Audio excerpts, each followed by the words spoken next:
আসসালামু আলাইকুম, আশা করি সবাই ভালো আছেন।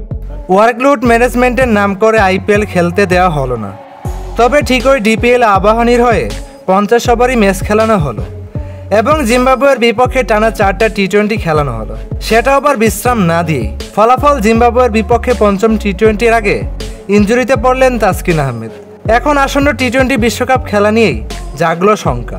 আগামীকাল কি রিপোর্ট আসে সেটার উপর নির্ভর করছে তাসকিনের বিশ্বকাপ খেলা না খেলা। একটা কথা মনে করিয়ে দেই, গত মাসে হাতুরু সিংহে তাসকিন শরীফুলের বিশ্রাম ইস্যুতে বিসিবির উপর বিরক্ত প্রকাশ করে গণমাধ্যমকে বলেছিলেন, আমাকে নিশ্চিত করা হয়েছিল যে জিম্বাবুয়ে সিরিজের আগ পর্যন্ত তাসকিন এবং শরীফুল বিশ্রামে থাকবে, কিন্তু এখন দেখছি তারা ডিপিএল খেলছে। মানে ভাবা যায় বিশ্বকাপের আগ মুহূর্তে দেশের সেরা বলারকে দিয়ে প্রিমিয়ার লিগ খেলিয়ে তার ওয়ার্কলোড ম্যানেজমেন্টের 12টা বাজিয়ে দেওয়াই হলো এবং শেষ পর্যন্ত ইনজুরিতে পড়েই গেলেন তাসকিন। হাই বিসিবি, দুঃখজনক, হতাশাজনক।